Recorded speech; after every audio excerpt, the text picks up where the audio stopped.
Chris Mackowski for the American Battlefield Trust. I'm the Copey Hill Fellow, and I am on the hill at the Bristoe Station Battlefield.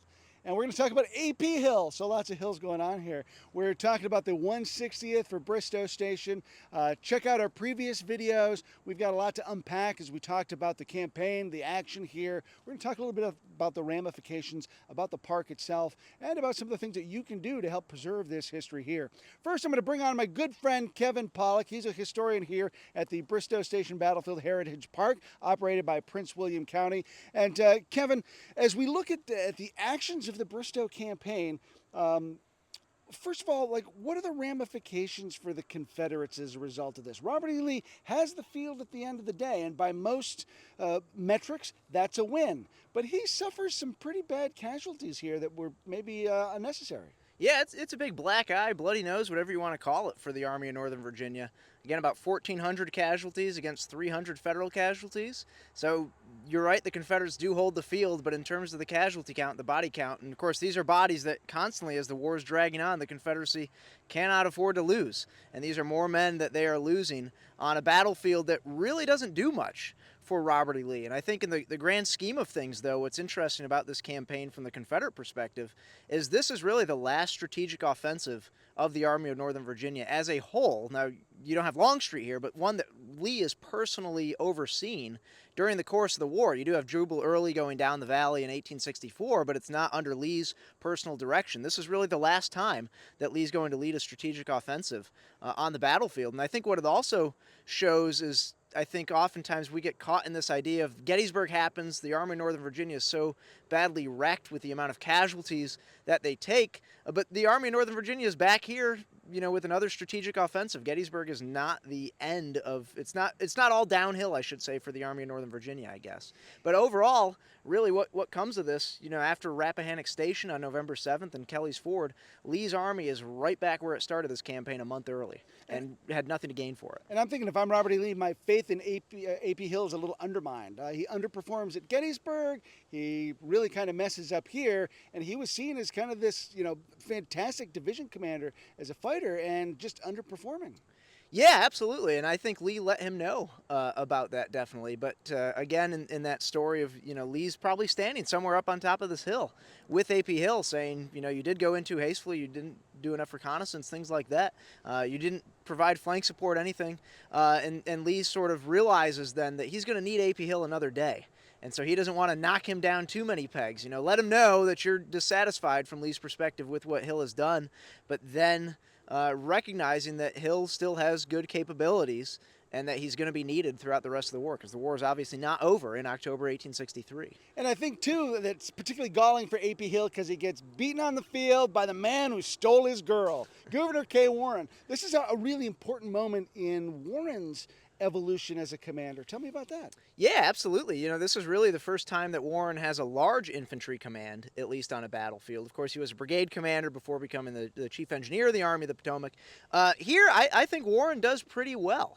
And he's certainly backed up by a good team of subordinates, Alexander Webb, Alexander Hayes, here at Bristoe Station. But, you build the team around you, and I think Warren is very able. He's not in a good situation, certainly, but he's the one that's able to recognize, alongside Alexander Webb, that the railroad is going to be used as a good breastwork, as a good protective work for his men. So he's able to recognize that, and he doesn't have to do much, admittedly, during the battle, but he picks excellent positions for his artillery, and that's just all able to help his troops survive and live to fight another day after October 14th. He'll eventually get permanent corps command, in part because of his victories here, right? Mm-hmm. Yeah, yep. So. Yeah, exactly. And yeah, he'll rise to, once Hancock comes back in to replace him or take command of the 2nd Corps again, then Warren's going to go and take charge of the 5th Corps.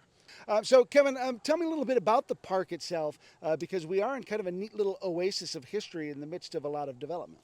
Yeah, so you don't have to travel far. And in fact, as you're driving into the parking lot of the park, you will see development here. You can see the houses here off to my right that were built by Centex Homes in the mid-2000s.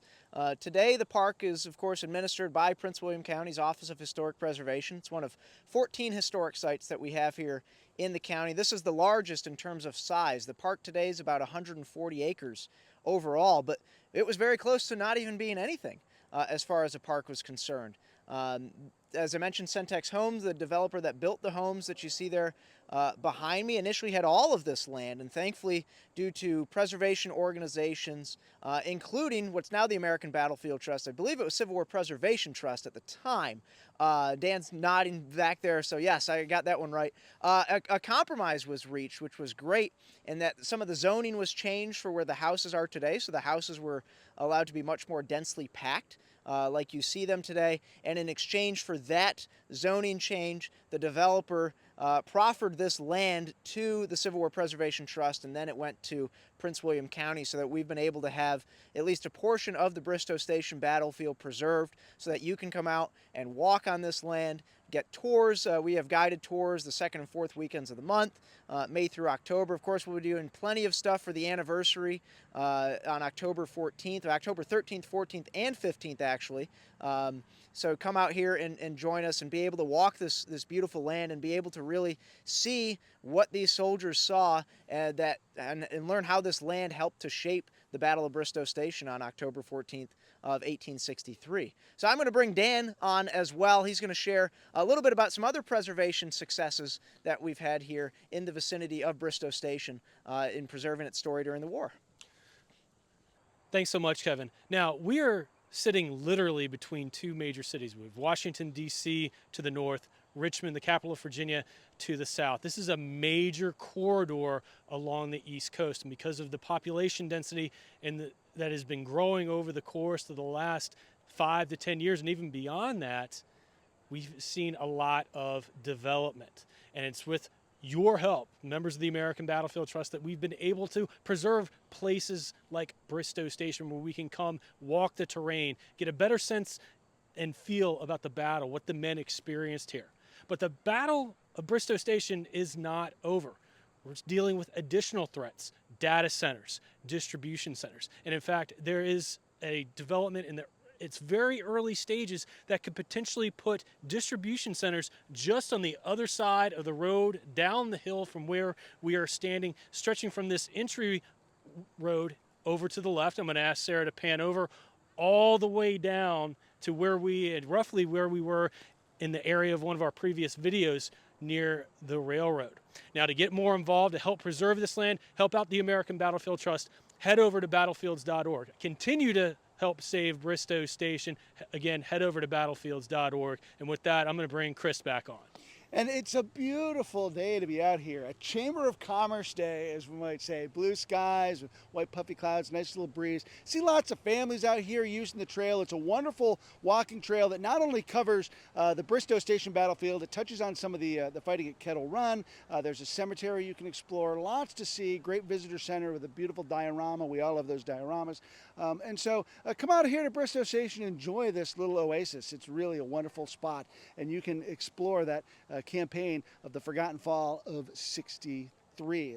Get all that out in one breath.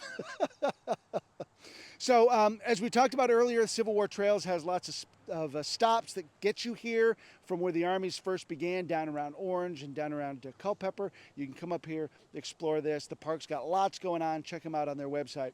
I'm Chris Mackowski for the American Battlefield Trust. I want to thank Kevin Pawlak. I want to thank Lance Russell, who's also with Prince William County, who's been helping us out here today. Dan Davis, and of course behind the camera, the marvelous Sarah K. Barley, doing some stalwart work for us today. Thank you for everything you've done. Share these videos, let folks know about it, come out here and see things for yourself, and be part of the story of Bristoe Station.